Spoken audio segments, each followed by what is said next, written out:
Kurla Andheri link रोडवर सफेद पूल येथील मिठी नदीवर असलेला पूल अखेर वाहतुकीस खुला झाला आहे। स्थानिक आमदार दिलीप लांडे यांच्या हस्ते या पुलाचे उद्घाटन पार पडले। कुर्ला अंधेरी लिंक रोडवर या ठिकाणी पावसाळ्यात मोठ्या प्रमाणात पाणी भरण्याच्या समस्येला नागरिकांना सामोरे जावं लागत होतं।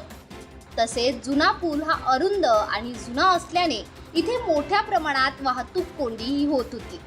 मात्र आता हा कुर्ला अंधेरी लिंक रोडवरील हा महत्त्वाचा पूल वाहतुकीस खुला झाल्याने या मार्गावरील वाहतूक कोंडी अतिशय कमी होईल आणि पावसाळ्यातही या विभागाला पाणी भरण्याच्या समस्येला सामोरे जावे लागणार नसल्याचे आमदार दिलीप लांडे म्हणाले।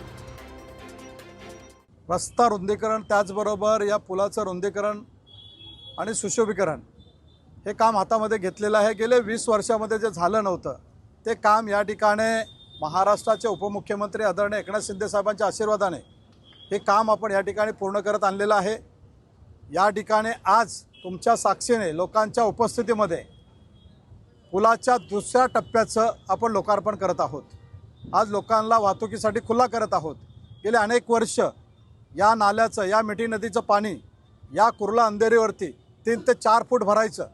आज या ब्रिजच्या उंचीमुळं, या ब्रिजच्या सुधारणेमुळं, या ब्रिजच्या रुंदीकरणामुळं या कुर्ला अंधेरीवरती पाणी भरणार नाही आहे, वाहतुकीचा अडथळा होणार नाही आहे। अशा पद्धतीने ह्या ठिकाणी व्यवस्था केलेली आहे आणि एक चांगला सुसज्ज असा पूल लोकांसाठी आज आपण खुला करत आहोत। सर्वात महत्त्वाचा मुद्दा आहे की गेले 20 वर्षामध्ये लोकांना जो कुर्ला अंधेरी रस्ता रुंदीकरण पाहिजे होतं ते झालं नव्हतं। ते आदरणीय एकनाथ शिंदे साहेबांच्या आशीर्वादाने, लोकांच्या आशीर्वादाने हा रस्ता 70 फूट रुंद अतिशय चांगला सुशोभीकरण करून या ठिकाणी चांगली विद्युत रोषणाई करून या ठिकाणी हा रस्ता लोकांसाठी खुला केलेला आहे आणि आज या दुसऱ्या टप्प्याचं, पुलाच्या दुसऱ्या टप्प्याचं लोकार्पण होत आहे। हा लोकांचा विश्वास, लोकांचं सहकार्य आणि आदरणीय एकनाथ शिंदे साहेब यांच्या आशीर्वादाने होत आहे। आज आपण पाहिलं असेल, अनेक लोक आहेत त्यांना माहिती आहे या रस्त्यावरती एक तास, दीड तास या वाहतुकीमध्ये आपल्याला थांबावं लागत होतं, वाहतुकीचा खोळंबा होत होता। त्यामुळं आत्ता या रस्त्यावरून मुश्किल से 15 ते 20 मिनिटामध्ये आपण साकीनाक्यापर्यंत जात असतो। अशाच पद्धतीने हा चांगला रस्ता कुर्ल्यापर्यंत पूर्ण करायचं काम आम्ही सुरू केलेलं आहे आणि ते पूर्ण करणार आहे।